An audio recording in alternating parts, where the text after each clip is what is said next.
right now. 100%. I was in the lab with him when he came up with all the tech. We've exchanged tech with Maya. I don't use her anymore, but I think we're going to see Elliot. Yeah. Wait, oh, this is a button check. This is a button check. Should be a button check. He's definitely not rocking Definitely a button check. Definitely not. But E-Man as well, another great Maya player. Yep. So I'm sure Caliber, knowing that, he wants to take little risk as possible. I don't think we're going to see Maya. Maybe. No. It's a toss-up. It could be anyone. For sure. For sure. For sure.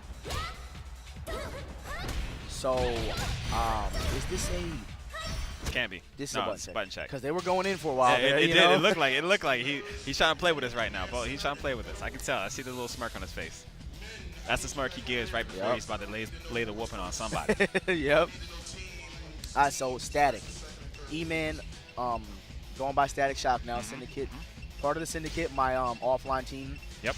E-Man he wants to win. Yeah. When I tell you he wants to win, the way he lost last year, he doesn't want to lose that way again. With JC Akira eliminated before top 16, didn't you beat JC Akira? Yep. So you yeah. So yeah. So there you go. The reason why you guys don't see JC Akira in the top 8 is because he took an L earlier in the tournament. Yep. Shade Swift Eye put the hands to him. I wasn't gonna say anything. Yeah, I had to say it because that's he was last year's champ. Yep. You got to know, man. All right, so we are going to see Elliot in the Prince costume. Versus Kokoro. I like this matchup for both players. I do as well. Static Shock has a so I have to talk about this down H+K. Yeah. Elliot's down H+K is probably one of the best low normals in the game. Yes. It stuns on normal hit with a mid-punch follow-up. Yep. No low holding is going to get you out of that situation. It's a 50-50 every time. And it's ambiguous. Yep. Yes, it is. Nope, cannot react to it. Anything about 19, under 19 frames you can't react to. So, okay, here we go. And Static Shock's going to take this round. All right. He had a very clutch mid-kick hold to stay alive there. So we are on the Attack on Titan stage. This is the stage that released a couple months ago as DLC for the Attack on Titan crossover. Yep. So, you know, there's a lot of hype stuff for DOA right now, man. Absolutely. Half wall. I like the option. I like it. Ooh, look at the crush. Okay, no. Elliot, oh my God, that was so clutch. Is this gonna kill? I think it does. No, he's gonna get that. Oh wow, he didn't even need it. I think it kills. What would have happened if you would have knocked him through that? He was still alive. He would have killed him anyway. So. Ooh, nice free step by XCaliburBladez. You don't see that very often. Okay, here it is with the wall. Ooh, nice side step by XCaliburBladez. Wall squad, no hold. This is gonna be big damage too against the wall. What's the setup here?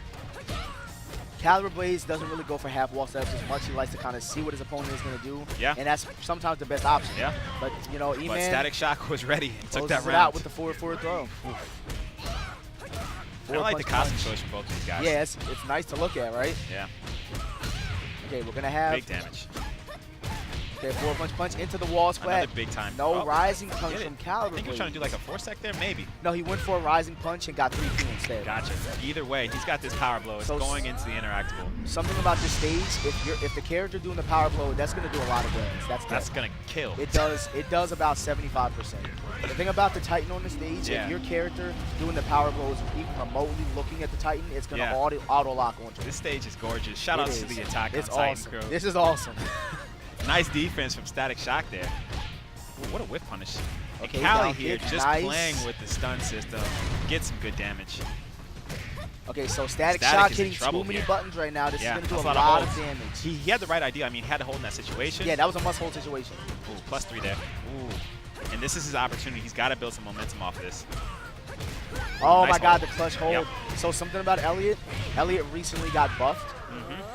He actually got a lot of his guard breaks that used to be negative. Yeah. They're now in the +3 to 4 range. Yeah. All of them. Talk about that patch. I mean, Team Ninja has been dropping small patches throughout this past year. Exactly. Characters have been changing. Exactly. Elliot's been a recipient of some of those changes to definitely get him boosted up. For a game that's been out for almost 5 years now, for us to be, to receive such support, especially coming from the DOA4 days, we got one update in 2006 and the game was done. So one. It feels good. It feels really good. DOA 4.1. You're done for 5 years. That was it. That's all it was.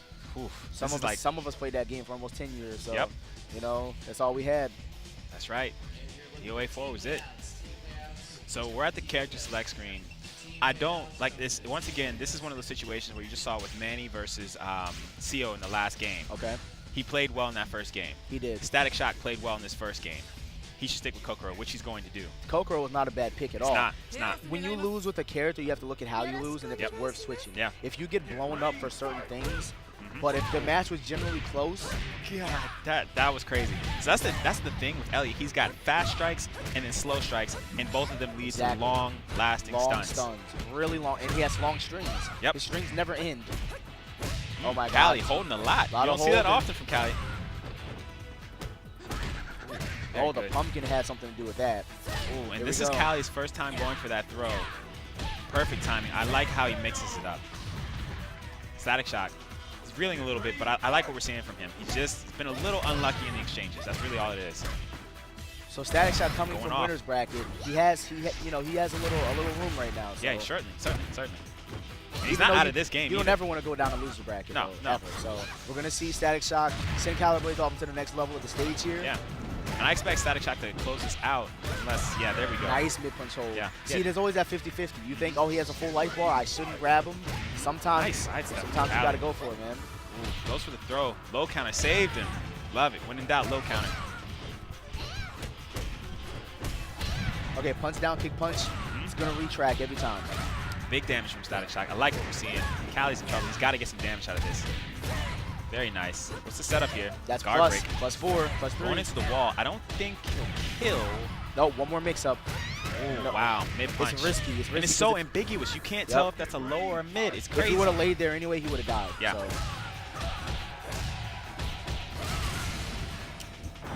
Man, what a crush. Smart awareness from XCaliburBladez right now. This should be big-time damage. It's going to send him into the wall. Okay, 4 seconds. What are we going to get? That is guard +3. Yikes. And that guard break's so fast. It's so scary, fast. dude. Into a 12-frame throw, it's scary. Ooh, whiffs it. Interesting exchange here. And this might be This is going to kill him. That's going to kill him.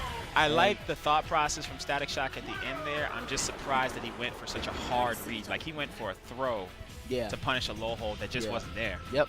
And sometimes that happens. And shout out to his sweatshirt. Fresh Prince with Vegeta on it? Come on now. Sick. That's a classic right there. Let's go. You know, sometimes that happens, though. You know, sometimes you go with the thing you think is the right decision. For sure. You know, also, it can be the right decision based on how your opponent reacts after it. So I was actually watching Tani fight yesterday. He was fighting a Hayabusa player. The Hayabusa player did an unsafe low string, but it whiffed.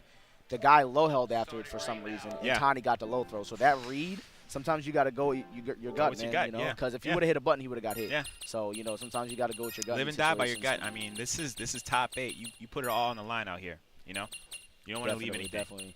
But XCalibur's moving on. He's now moving on to the up in the winners bracket. Right? Yep.